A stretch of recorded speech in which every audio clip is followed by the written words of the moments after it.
Bonsoir à toutes et à tous, c'est l'heure de votre rendez-vous quotidien avec l'actualité sur ATV. Au sommaire ce soir.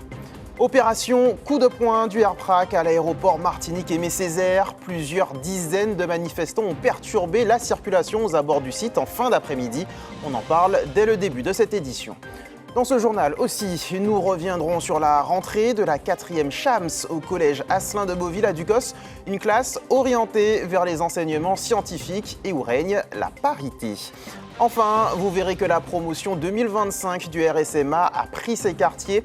80 jeunes intègrent le régiment cette année pour suivre une formation professionnelle. Un moment très solennel, vous le verrez. C'est l'image de ce mardi 2 septembre. Une cinquantaine de manifestants regroupés aux abords de l'aéroport Martinique-Aimé Césaire. Deuxième mobilisation en 2 jours pour le Airprac, toujours contre la vie chère. Après la Sahara, c'est donc un autre point névralgique de l'île qui a été ciblé cet après-midi. La circulation a été fortement perturbée. Diana François-Eudoxie, Bérénice Angot et Ryan Anias.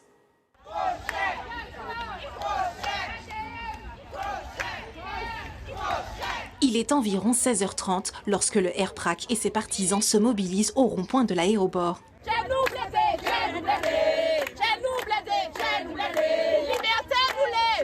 24 heures après le blocage à la Sahara, l'objectif reste le même. C'est un combat contre les profiteurs. C'est une profitation qui n'est pas normale. Aujourd'hui, on est à l'aéroport. L'aéroport, ils font partie de ceux qui raquettent la population martiniquaise. On ne peut pas aller voir nos enfants, on ne peut pas les faire rentrer. La moindre chose qu'on veut organiser, c'est parce que surtout qu'on n'a pas d'hôpital. Quand il faut partir se soigner, le billet, il a pris d'or. Avant, il y avait une période où c'était plus cher ou moins cher. Là, toute l'année, c'est cher. Normal, ils ont vu que le peuple paye, donc ils se sont dit, c'est bon. Tout le monde se gave grassement. Et puis que, comme je vous dis, le peuple, c'est une passage. Ça veut dire que chacun se met à un poste et on est en train de dépecer le peuple martiniquais.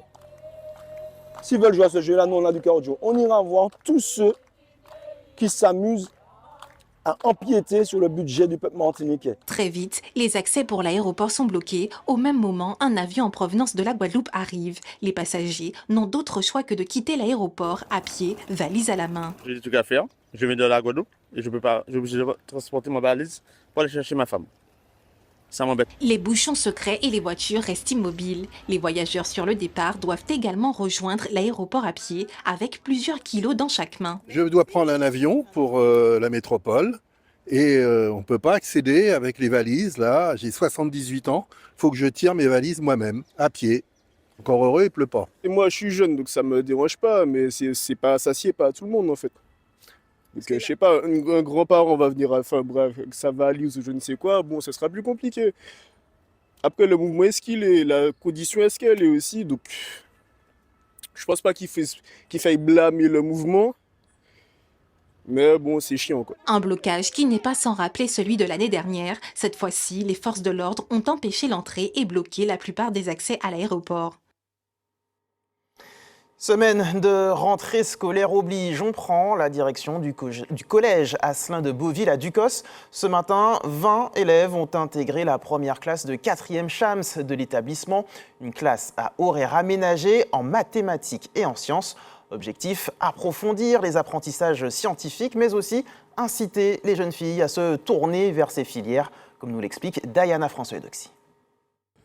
C'est la première entrée pour ces collégiens en Chams, c'est-à-dire en classe à horaire aménagé en mathématiques et en sciences. En 4e au collège Asselin de Beauville à Ducos, de nombreux élèves sont prêts à suivre avec beaucoup d'attention les cours d'initiation de l'ingénieur. À l'image de Cassandre, qui a peut-être déjà trouvé sa vocation. J'ai choisi ISI parce que l'ingénierie, ça me passionne, ça m'a toujours intéressée. Et c'est un très beau métier, tu peux aider, tu peux construire et je pense que ça pourra m'aider plus tard. Mon projet, ce serait plutôt d'améliorer nos conditions de vie, grâce à la robotique, pouvoir améliorer certains problèmes de nos vies. Non seulement ça, de pouvoir découvrir ce qu'il y a dans ce vide, cet infini dans l'espace. Dans cette nouvelle classe, il y a 50% de filles et de garçons, une parité exigée afin d'inciter les filles à s'orienter vers les filières scientifiques. En plus d'aider ces élèves à trouver leur orientation, ces collégiens travaillent sur un projet en lien avec les sciences, les maths et la technologie. Un programme qui avait été présenté en séparant les filles et les garçons. Parce qu'on s'est rendu compte que quand on montre des petits robots, on travaille sur la robotique, les petits robots, les garçons sont tout de suite intéressés et ils étouffent un petit peu les filles. Donc du coup, on a présenté la classe Shams aux filles et après on a présenté aux garçons. Et le fait de présenter aux filles, j'avais fait aussi intervenir une femme ingénieure qui était aussi venue leur parler. Et du coup, là, les filles se sont senties vraiment concernées et motivées. Si 42% des filles suivent l'enseignement de spécialité en mathématiques en terminale, seuls 25% des étudiants se forment au métier de l'ingénierie et du numérique. Face au manque d'ingénieurs en France, ce nouveau programme a pour ambition de soutenir la réussite des filles dans les filières scientifiques. Sur ce projet de découverte et de sensibilisation à la culture scientifique et aux métiers scientifiques, le ministère, dans plusieurs enquêtes, s'est rendu compte qu'il y avait de moins en moins de filles qui étaient intéressées par les matières et les études supérieures scientifiques et industrielles, technologiques. Donc l'idée, c'est de redonner goût aux jeunes filles de ces disciplines-là dans des cursus de lycée et post-bac industriel. En Martinique, 2 autres classes Shams ont ouvert cette année au collège de Saint-Joseph et au collège Cassin-Sainte-Claire à Fort-de-France. Posons à présent nos cartables au lycée Nord Caraïbes de Bellefontaine pour la rentrée des élèves de seconde en métier de l'hôtellerie et de la restauration. Si l'établissement propose un large choix de formations, il a bien du mal à remplir ses classes. Le reportage de Bérénice Angot. Léa et Mathias font leur entrée en seconde. Des premiers pas au lycée qui s'accompagnent bien sûr d'une légère appréhension. Au début, j'étais un peu stressée, mais je me suis mise à l'aise assez vite. Et puis, comme je sais que j'ai passé une bonne année, normalement, ça va. Le stress de reprendre les cours, d'apprendre de nouvelles choses. Formés au métier de l'hôtellerie et de la restauration, ils débutent leur année scolaire avec des rêves et des objectifs en tête. J'ai hâte de commencer, d'être dans la cuisine, de préparer des plats pour le restaurant du lycée. Plus tard, j'aimerais ouvrir mon restaurant. Pas forcément en Martinique, mais c'est un de mes objectifs. Et j'aimerais beaucoup aller en Jamaïque ou dans les îles à côté pour faire mes stages. Cette année, cet établissement fête ses 20 ans. Environ 470 élèves sont scolarisés pour cette rentrée scolaire, un chiffre en légère baisse. Certaines filières sont donc encore ouvertes. Le certificat de spécialisation cuisinier en dessert de restaurant qui prépare des cuisiniers ou pâtissiers à pouvoir produire des desserts à servir en restaurant, des desserts à l'assiette comme on dit. Nous avons aussi la seconde STHR, donc c'est une seconde technologique autour de l'hôtellerie-restauration où il nous reste encore pas mal de place. Et la première année de CAP HCR, Hôtel Café Restaurant, qui permet des débouchés sur l'hôtellerie dans les hôtels, en hébergement, en café ou en restauration. Des formations qui, une fois le diplôme en poche, recrutent. Il y a une forte demande de travail à ce niveau. Donc voilà, c'est dommage qu'on ne remplisse pas les classes puisque ça nous permettrait de mettre plus de personnes qualifiées sur le marché. La filière générale, elle aussi, voit ses effectifs diminuer. La raison ? Un manque d'informations. Beaucoup de futurs élèves en seconde générale feraient le choix de se scolariser dans les établissements du centre de l'île. Et pour faire un point complet sur cette rentrée 2025, nous recevons ce soir la rectrice d'académie, Nathalie Mons. Bonsoir. Bonsoir. Merci d'avoir accepté notre invitation. Alors on vient de voir ces 2 sujets dans 2 domaines assez différents finalement. Déjà sur cette problématique du lycée Nord Caraïbes avec des classes qui ne sont pas pleines, dans des filières qui pourtant recrutent à la sortie de l'école, comment on l'explique ? Je pense qu'en fait pour l'instant il faut qu'on aille encore plus vers les jeunes, avec vraiment ce qu'on appelle l'éducation à l'orientation. Ça va être vraiment une de nos nouveautés cette année. C'est-à-dire à partir du collège, pouvoir montrer aux jeunes quelles sont les filières qui derrière vont aboutir. Et là vraiment sur l'hôtellerie, restauration, c'est tout à fait le cas. Puis il faut qu'on ait aussi évidemment le soutien des entreprises pour des stages par exemple en 3e. Cette année, dès la 5e, on aura 4 demi-journées pour vraiment travailler sur l'éducation à l'orientation. Lorsque certaines sections ont du mal, j'ai envie de dire, à recruter, quelles sont les conséquences pour l'année suivante? Est-ce qu'on revoit les choses à la baisse ou pas forcément? En fait, on suit vraiment dans le détail l'avancée des effectifs et on ajuste tout ça au fur et à mesure de l'avancée des élèves. Je crois que le premier reportage aussi qu'on a vu sur les filles, c'est aussi de l'éducation à l'orientation, c'est-à-dire qu'en fait, on crée cette nouvelle classe à horaire aménagé en maths et en sciences, de façon à pouvoir finalement donner envie aux filles, par le concret, de s'orienter après vers les filières scientifiques, avec une autre façon d'apprendre. Ça va être vraiment quelque chose de complètement nouveau, une autre façon de rentrer dans ces matières scientifiques avec, ils sont vraiment en train de fabriquer des robots pour un carnaval ou des robots pour ramasser des sargasses, voilà. Ancré déjà dans le futur et pourtant notre présent, j'ai envie de dire aussi. On vous a effectivement vu dans ce reportage au collège Asselin de Beauville, vous avez pu rencontrer ces élèves très intéressés qui ont déjà des rêves aussi plein la tête. Oui, alors moi, ce qui m'a vraiment marqué en écoutant ces jeunes filles, c'est que certaines parlaient d'ingénierie, d'autres parlaient d'astronomie. Enfin voilà, donc on voit qu'il y a plein d'appétences.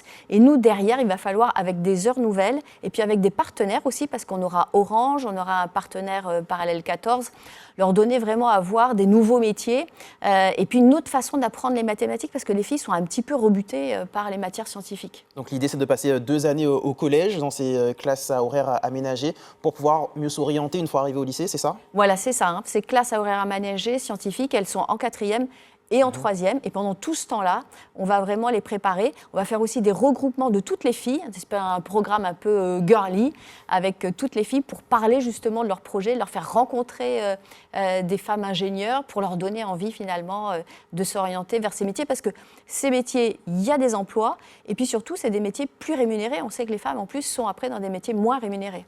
De manière plus globale, comment cette rentrée 2025 se déroule-t-elle pour l'instant? On sait que tout le monde n'a pas encore forcément repris le chemin de l'école. On sait que les effectifs sont légèrement en baisse. Comment cela se présente-t-il? Oui, alors donc on a malheureusement 800 élèves de moins encore cette année, une réduction de certains postes d'enseignants. Une augmentation au contraire des assistants d'éducation et puis des CPE pour nous aider vraiment à construire un climat scolaire plus important. Et puis on est quand même très heureux parce qu'on a des enseignants dans toutes les classes. Voilà, ce n'est pas le cas dans toutes les académies.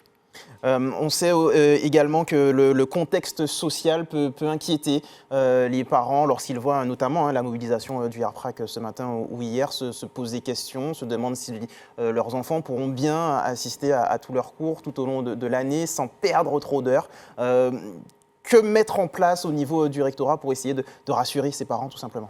Oui, alors on est vraiment très vigilants parce que pour nous, chaque journée de cours doit avoir lieu. D'ailleurs, l'année dernière, lors du mouvement extrêmement fort, nos établissements sont vraiment restés ouverts, totalement dans le premier degré et puis très largement aussi dans le second degré. On est très vigilants parce qu'on sait que lorsque les jeunes commencent un petit peu à décrocher, ce qui était le cas par exemple en lycée professionnel, plutôt à cause de la rupture des transports scolaires, on sait que c'est source de décrochage. Or, cette année, dans l'académie, on a décidé vraiment que ce serait l'académie qui vraiment se focaliserait sur la prévention, la lutte contre le décrochage. On est vraiment dans un contexte qui est très instable. On a la montée des narcotrafics, donc plein d'activités douteuses qui sont ouvertes à nos jeunes. Donc nous, il faut vraiment qu'on garde les jeunes dans les établissements et qu'on leur donne un futur en termes de métier, en termes d'enseignement supérieur. Donc vraiment, cette année, on sera focus sur le décrochage, avec une labellisation des établissements, avec un vade-mecum de bonnes pratiques, parce qu'en fait, tout ça commence aussi à l'accueil. Quand on accueille bien les élèves, quand on accueille bien les parents, quand on regarde l'absence, c'est les absences, et quand on lutte contre l'absentéisme, alors on a plus de chances de garder les élèves. Dernière question, Nathalie Mons, outre la lutte contre le décrochage, l'accompagnement à l'orientation dont on a aussi parlé un petit peu en amont, quelles sont les grandes nouveautés finalement pour cette année 2025-2026 ? Les grandes nouveautés, c'est qu'on veut vraiment que l'académie continue à bien progresser sur les savoirs fondamentaux en mathématiques, en français. Depuis l'année dernière, nos résultats sont vraiment à la hausse grâce à des programmes qui sont construits en Martinique, Martinique, comme par exemple 100% lecteurs pour lutter contre l'absentéisme. Cette année, on va en plus avoir des nouveaux programmes scolaires. On va avoir une nouvelle épreuve aussi au bac en mathématiques. Et puis la seconde nouveauté aussi, très importante, c'est vraiment tout notre plan autour de la santé mentale. En fait, on a 1 jeune sur 5 qui souffre de troubles psychiques. Donc dans tous les établissements, on aura un protocole de dépistage pour pouvoir voir justement quels sont les jeunes. On aura 2 personnes dans chacune des écoles, des lycées, des collèges qui vont être là pour pouvoir accompagner les jeunes et avec nos partenaires les recevoir plus rapidement s'il y a des problèmes psychiques. Eh bien, merci beaucoup Nathalie Mons d'avoir accepté notre invitation et de nous avoir livré ces quelques nouveautés pour l'année 2025-2026 en Martinique. Merci à vous. D'une rentrée à une autre, la nouvelle promotion du RSMA a pris ses quartiers. 80 jeunes enfilent l'uniforme cette année pour intégrer la formation professionnelle de leur choix. Ryan Anias est allé à leur rencontre. À l'heure où beaucoup reprennent le chemin des bancs de l'école, d'autres font un choix différent, celui de l'engagement, de la rigueur et d'un nouveau départ. Immersion au RSMA, où des jeunes venus de tout horizon découvrent une autre voie vers l'avenir. Avec tout ça, certains arrivent avec la pression, mais d'autres, comme Léo, sont plutôt détendus. Le jeune homme de 23 ans a un objectif bien précis et a choisi le RSMA pour l'aider à y parvenir. On est allé chez le médecin, on a fait la visite médicale et j'ai pu essayer le trail. C'est pour apporter de la discipline dans ma vie et avoir un début d'expérience dans le milieu informatique. Un choix d'orientation professionnelle nécessaire pour intégrer le RSMA. Effectivement, l'objectif principal de ces 10-12 mois en milieu militaire est d'obtenir un CDI. Mais pour l'instant, ces jeunes effectuent leur premier jour. On a commencé par vérifier les informations administratives, ensuite déposer le bagage. Ensuite, on a été signer le contrat, on a donné des informations. Et ensuite, on a été faire la visite médicale. Puis maintenant, on est ici pour les équipements. Du coup, j'ai équipé des couvertures pour le lit, tête d'oreiller, le traversin. Du coup, les chaussures, la tenue. Après distribution de la tenue et de tout le reste, l'heure est à la vérification. Alors, tu vas me faire montrer ton sac de vie en campagne.